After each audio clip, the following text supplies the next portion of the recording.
Malam ke-24, Syahrajat melanjutkan ceritanya.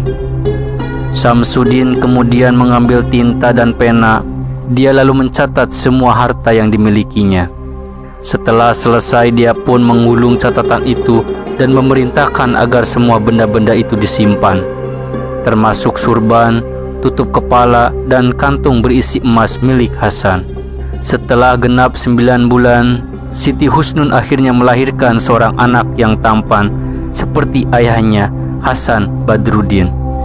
Sebagaimana lazimnya bayi yang baru lahir, bayi itu dipotong tali pusarnya, diberi celah pada matanya, dan kemudian diserahkan kepada para inang pengasuh. Putra Hasan Badruddin itu diberi nama Ajib. Tanpa terasa 7 tahun telah lewat, Ajib kemudian disekolahkan di bawah bimbingan seorang guru untuk menimba berbagai macam ilmu dan diberi pendidikan serta segala bentuk pengarahan yang baik. Setelah 4 tahun menempuh pendidikan, Ajib tumbuh menjadi anak yang nakal.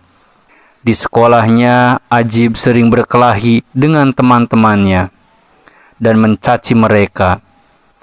Di depan mereka, putra Hasan Badruddin itu juga sering menyombongkan dirinya dengan mengatakan bahwa dia adalah putra seorang menteri di Mesir. Maka teman-temannya kemudian mengadukan perbuatan Ajib yang semakin keterlaluan kepada guru mereka. Setelah mendengar keluhan murid-muridnya, sang guru berkata, "Baiklah, Bapak akan mengajarkan kalian sebuah permainan yang akan membuatnya jera datang ke sekolah ini. Caranya, ketika besok pagi si Ajib datang, katakan padanya bahwa kalian akan memainkan sebuah permainan yang hanya boleh dilakukan oleh anak-anak yang dapat menyebutkan nama ayah ibunya. Anak yang tidak dapat menyebutkan nama kedua orang tuanya tidak boleh bermain bersama kalian, karena dia adalah anak haram." Keesokan harinya, anak-anak kembali datang ke sekolah, termasuk Ajib, si anak nakal. Karena Ajib hendak bermain bersama teman-temannya, teman-temannya berkata padanya bahwa mereka akan memainkan permainan yang hanya boleh dimainkan oleh anak yang mengetahui nama ibu dan ayah mereka. Anak-anak itu memulai permainan. Salah seorang di antara mereka berkata, "Namaku Majid, ibuku bernama Alwa, dan ayahku bernama Ijudin." Dan demikianlah setiap anak menyebutkan nama ibu dan ayah masing-masing. Tibalah giliran Ajib. Dia berkata, "Namaku Ajib, ibuku bernama Siti Husnun, dan ayahku Samsudin, menteri negeri dari Mesir." Ketika mendengar ucapan Ajib, teman-temannya langsung berseru, Hai Ajib, mereka itu bukanlah ayahmu." "Tidak, dia memang ayahku," sergah Ajib. Mendengar ketololan itu, meledaklah tawa seluruh teman-teman Ajib sambil mengejeknya. Mereka berkata, "Karena kau tak tahu nama ayahmu, maka kau harus meninggalkan permainan ini.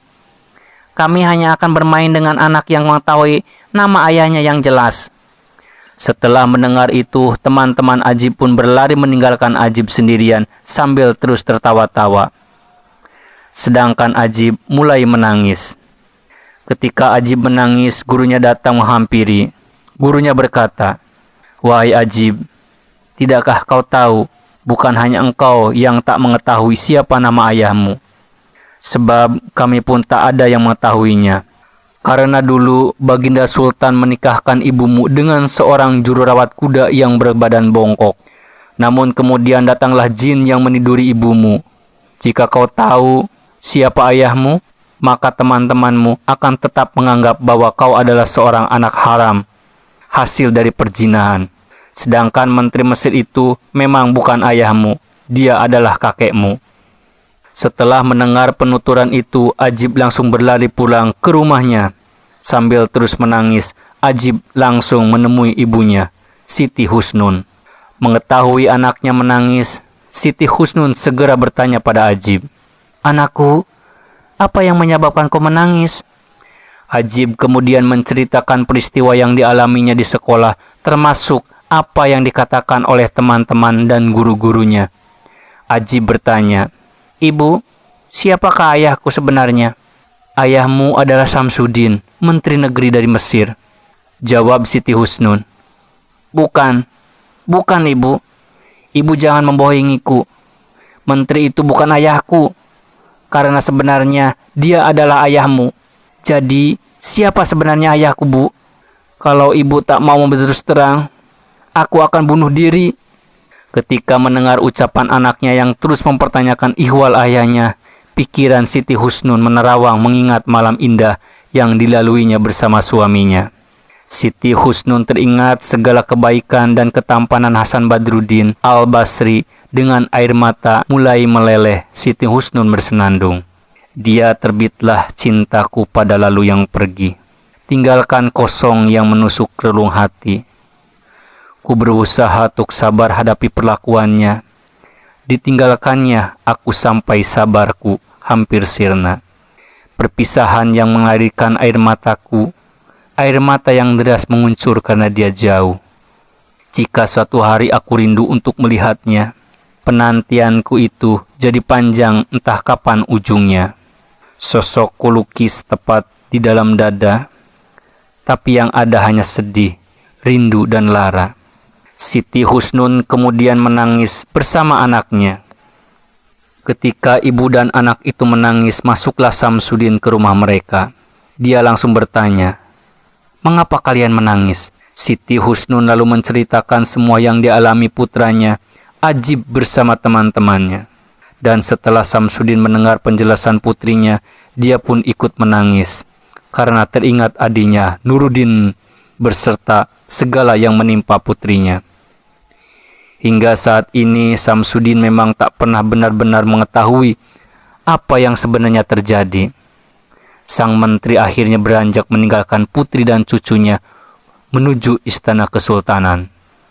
Di istana, Samsudin menceritakan apa yang terjadi, dan dia juga meminta izin untuk dapat pergi ke kota Basroh yang terletak di sebelah timur guna mencari keponakannya, Hasan Badruddin. Samsudin juga memohon kesediaan Sultan untuk menuliskan maklumat yang berisi bahwa berita hilangnya Hasan Badruddin untuk dikirimkan ke negara-negara di sekitar Mesir. Baginda Sultan mengabulkan permintaan Samsudin dan mengirimkan maklumat ke seantero negeri. Setelah berpamitan kepada Sultan, Samsudin segera pulang untuk menyiapkan segala hal yang dibutuhkan dalam perjalanannya.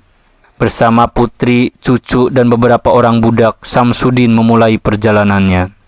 Pada hari ketiga, rombongan Samsudin tiba di kota Damaskus, sebuah kota yang indah seperti yang diungkapkan dalam sebuah syair.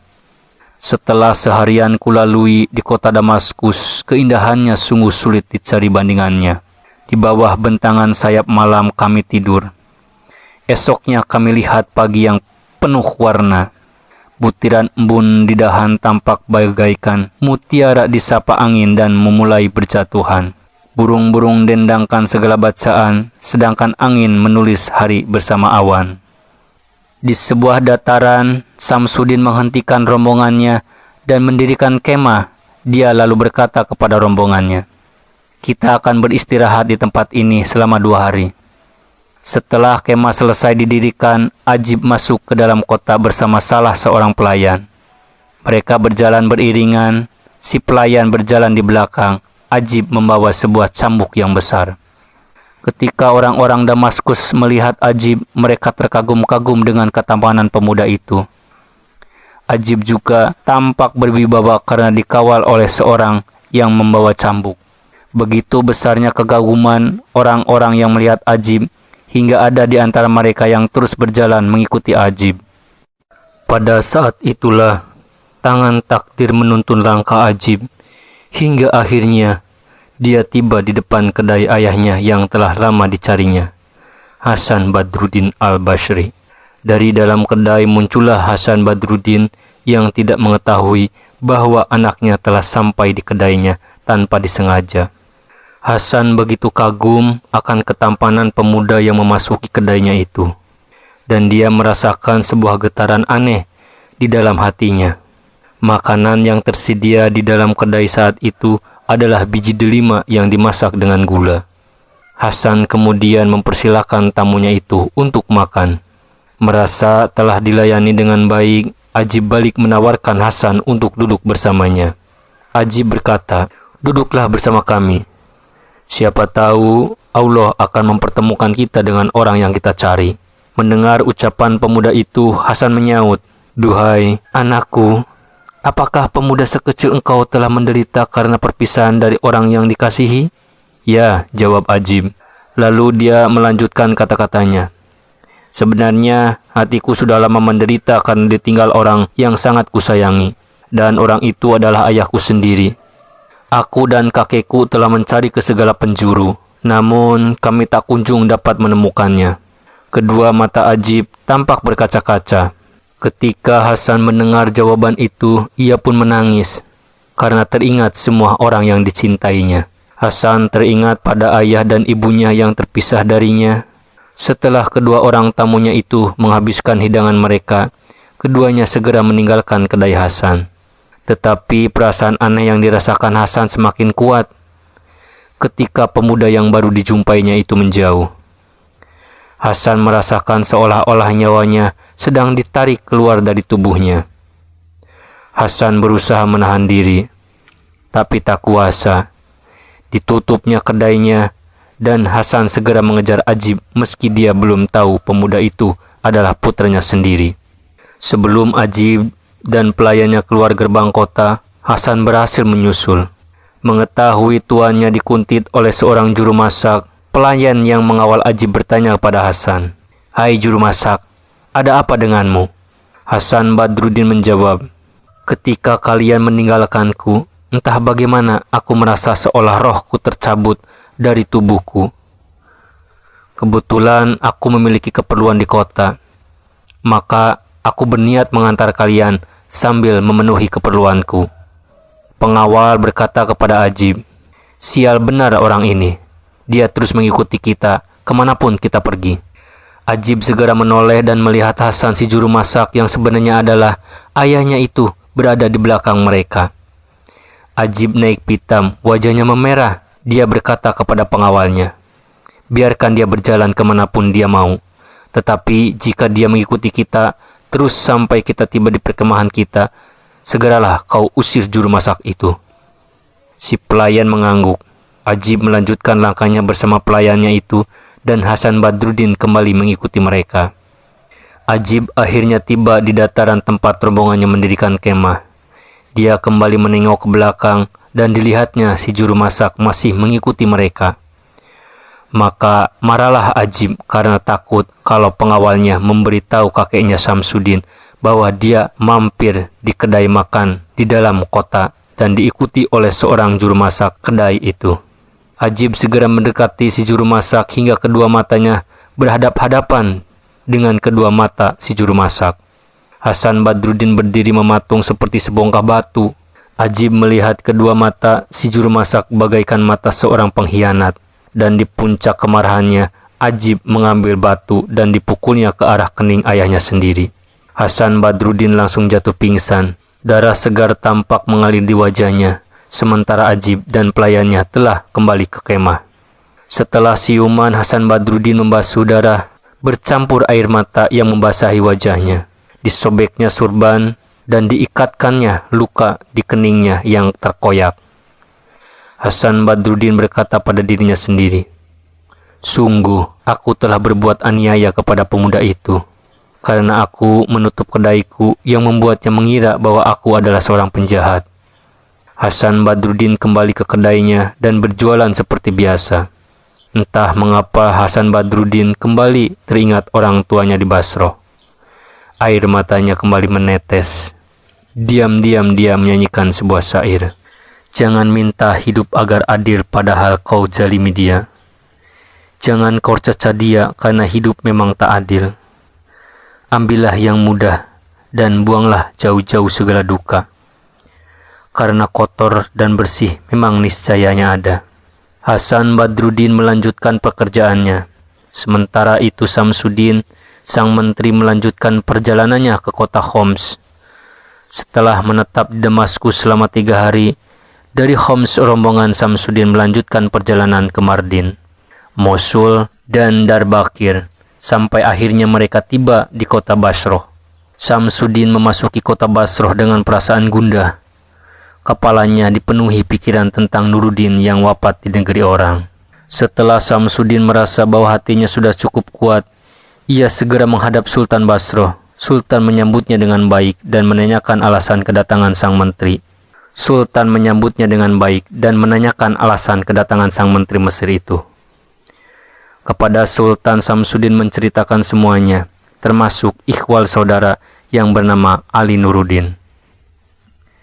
Dengan wajah sedih, Sultan berkata, "Sahabatku, Nuruddin adalah seorang menteriku yang paling aku sukai. Tetapi dia sudah meninggal dunia sejak 15 tahun yang lalu dan meninggalkan seorang putra. Entah kemana perginya putranya itu. Yang aku tahu, pada saat ini istrinya Nuruddin masih tinggal di negeri ini, karena dia adalah putri menteriku yang terdahulu." Ketika Samsudin mendengar dari Sultan bahwa ternyata istri adiknya masih tinggal di Basro, dia pun merasa senang. Samsudin berkata kepada Sultan, "Baginda, perkenankanlah hamba untuk bertemu dengan adik ipar." Baginda Sultan mengabulkan permohonan Samsudin. Samsudin kemudian diantar ke sebuah ruangan tempat Ibunda Hasan Badruddin al-Basri tinggal. Sejak putranya hilang tak tentu rimbanya, adik iparnya Samsudin itu tak henti-hentinya menangis. Bahkan di tengah ruangan, dia membangun sebuah makam yang terbuat dari batu pualam untuk mengenang putranya. Siang malam Ibunda Hasan Badruddin selalu menangisi putranya itu, dan dia hanya mau tidur di tempat itu. Sesampainya di ruangan tempat tinggal adik iparnya, Samsudin mendengar isak tangis dari dalam. Maka dia beringsut ke belakang pintu. Ketika adik iparnya tengah bersenandung, masuklah Samsudin seraya mengucapkan salam. Kepada adik iparnya, Samsudin memperkenalkan diri bahwa dia adalah kakak kandung Nuruddin. Setelah itu Samsudin menceritakan apa yang sebenarnya terjadi. Dia juga mengatakan bahwa suatu malam Hasan Badruddin telah menikah dan meniduri putrinya. Namun pada pagi harinya, menantunya itu telah menghilang. Kepada adik iparnya itu Samsudin berkata, "Setelah malam pernikahan itu, putriku kemudian mengandung anak dari putramu." Ketika mengetahui bahwa ternyata putranya masih hidup dan kakak iparnya telah berdiri di hadapannya, istri Nuruddin pun segera berdiri dan menghampiri Samsudin. Dia pun memeluk Samsudin. Kemudian Samsudin memanggil Ajib untuk datang ke kediaman neneknya. Dan setibanya Ajib di hadapan nenek yang baru kali itu berjumpa dengannya, neneknya langsung mendekap Ajib sambil berurai air mata. Melihat keharuan itu, Samsudin menyela, "Ayolah, saat ini bukanlah waktu untuk bersedih. Adikku, segera bersiap-siaplah ikut kami ke Mesir. Siapa tahu Allah mempertemukan kita dengan putramu Hasan Badruddin yang juga adalah keponakanku." "Baiklah kalau begitu," jawab istri Nuruddin sambil berlalu dari tempat itu untuk mempersiapkan keberangkatannya ke Mesir. Di timur, fajar merekah. Malam berlalu, Syahrajat berhenti berkisah. Ya Imam al-Mujahidin,